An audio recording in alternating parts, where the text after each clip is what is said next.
Someone told me that artificial intelligence are going to take over the world. We're gonna compete and see who creates the best board game, me versus ChatGPT. After that, 3 of my friends are going to rate the game in 9 categories. Sério que é ele, gente? Tá vendo? First, I typed create a new board game from scratch, and it automatically separated this creation in 5 steps: board, rules, objective, pieces, and name. And to be fair, I'm also using the same steps, starting from ChatGPT's board. The board consists in a group of hexagons that forms a grid. Each hexagon can be occupied by a piece. Ah no, I can't listen to this robotic voice for more than a minute.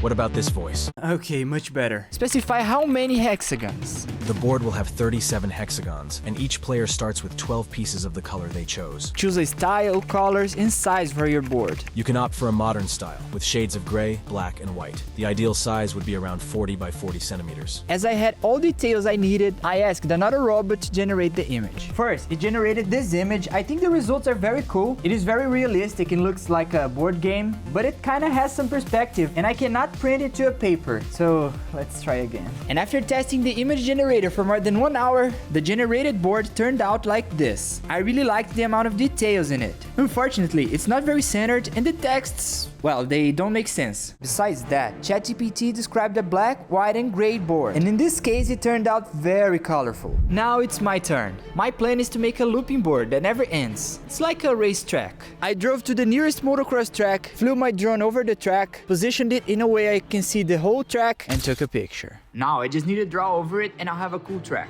I could have done that in an easier way. After spending many hours in making the board look good, I just needed to print it to see how good it looks in real life. And it turned out like this. I really like it. It's kind of reflecting the light, and I can even use my mini Minecraft mobs in the board. I might use them as the pieces for my game. In this spot, I put the name of the game and some circles. I'll explain the reason of the name later. And these painted circles are also very important. Now I just wanted to show you how overpowered are these robots. The artificial intelligence took less than 1 hour to make the whole board, while I took around 6 hours and 10 minutes since the idea until I had the finished board. Yeah, I think I'm actually losing my job.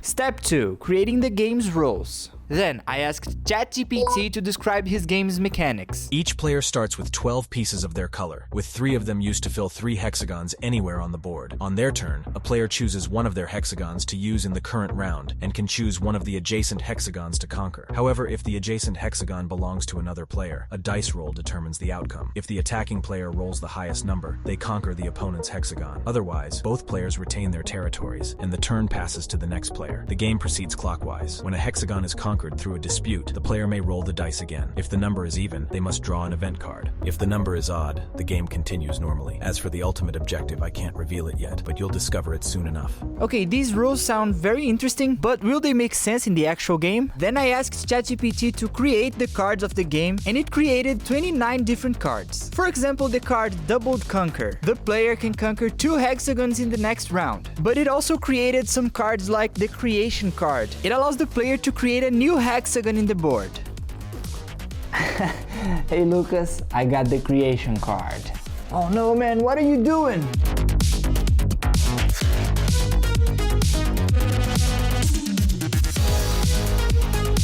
Now he has so much advantage. This card is the best one. Well, sometimes the robot is very intelligent, but sometimes he's kind of dumb. At least he created all of that in less than 10 minutes. While if you count each hour I work, I spend more than 20 hours writing all of that. But anyways, my game will be something like this. The players will start in the start part of the board. A player must roll a dice, and whichever number it lands is the amount of times he has to move. If they land on a yellow house, he has to answer the question or complete a challenge in the yellow part of the card, and the card must be read by another person. If he has the correct answer or complete the challenge, the player must roll 2 6-sided dice. The first dice has the numbers 1, 2, 3, 4, 5, and a joker.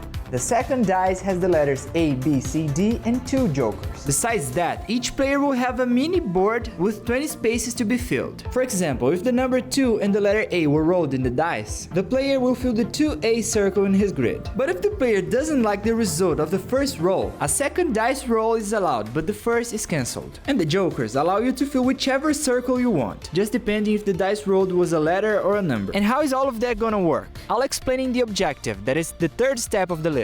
I think the battle is kind of fair by now. The robots have worked for 1 hour, and me, I kinda did everything very quickly. 26 hours of melting my brain to make something cool. Okay, let's go to the next step, that is objective. In order to win the game created by ChatGPT, the player will have to conquer 12 hexagons. And in my game, you have to connect 4 circles in a row. It doesn't matter if it's horizontal, vertical, or diagonal. The first player to accomplish that wins. And the third step is completed. Now we just need to ask ChatGPT to create his pieces and give a name to his game.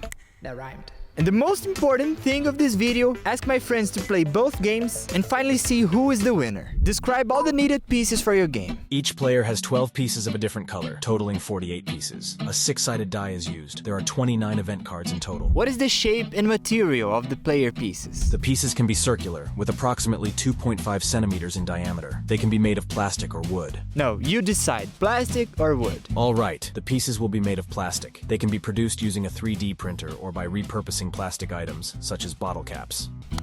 Look, it's kind of surprising to see it telling me to recycle, but I'm not gonna use bottle caps, because it'll be very hard to find 48 pieces of the specific colors. I'll actually reuse those caps that are on top of those fences made with PVC cylinders. And I have a very easy way of collecting them. I can just walk to random houses and steal it. Just kidding, guys. I got you. These are the pieces, and my uncle gave it to me. And he lives 2 hours away from my house, so it wouldn't make sense to drive all the way to his house and come back just to grab my hands on these caps. I would probably be helping the environment by reusing the plastic, but the gas I would use in this trip would probably pollute it even more. Luckily, he was coming to my house on Mother's Day, so I asked him if he could bring the caps for me. The second piece is a dice. For that, I just made a new dice out of paper. And the third piece are the event card. Describe a style for your events card. Modern and minimalist style. The background will be white, and the text will be in a sans serif font in either red, blue, or green. But which color? Red, blue, or green? Blue sounds good. And these are the event cards. It looks terrible. Now it's my turn to create the pieces. My game will consist in the player pieces, the board to connect the little balls, and the cards. For the little balls, I use these steel balls. And I will use this pattern for the cards. Now the points board. This one will be difficult. And these are the point boards. We can just take these little steel balls and put it here. And the first player to fill 4 circles in a row wins the whole game. This is the final result of the grid we're gonna put the steel balls. It looks much better than I thought it would be. We're almost ready to play the game, but we have to finish the 5th step, choosing the name of the game. So I asked ChatGPT to give his game a name. Since the objective of the game is to conquer as many hexagons as possible and involves strategies for territory control, I suggest the name Total Control. Yeah, kind of creative. As my game is about connecting 4 circles in a row, I decided to call it Conexão, which means connection in Portuguese. Simple and straightforward. Now comes the most important part of this video. I'm going to play this game with 3 of my friends, and they're gonna rate the game in 9 categories. Now you're watching 4 hours of gameplay condensed into a 10-second time lapse, and let me show you the most nerve-wracking moment of this video, me listening to my friends rating both games. I don't want to lose to a robot. Name. Total Control. It's like just a better name. Total Control. Total Control. It sounds good. It's a powerful name. Design. Conexão. Total Control design was poor. Conexão. Oh, thank you. You're welcome, my bro. Conexão? But Total Control doesn't have a design. Idea. Conexão, because Total Control is very similar to War. Conexão. It's a very original. Conexão. Conexão has an interesting idea of ending the game with the connection. I was very proud when I had that idea. Interactivity. Conexão. Conexão. This one goes to Conexão.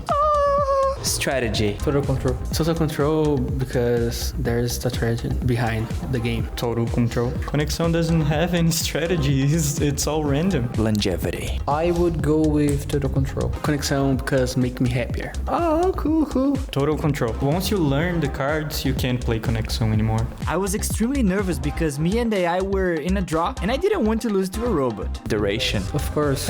Total Control.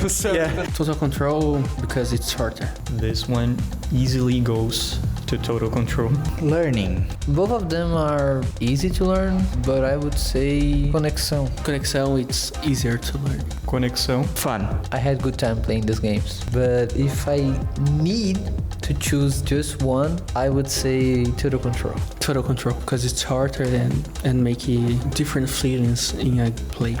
Total Control. I'm sorry. Didn't you have fun playing Conexão? Okay, okay. No, I had fun. It's just more about my style of games that I like. Well, I think AI is gonna take over the world. I think you're gonna lose your job, or I'm just a terrible board game creator, so I'm sad because I lost. But anyways, it was an awesome experience to record this video. I spent more than 90 hours in this video you're watching, so thank you so much for watching, and yeah, have a great day. Bye bye.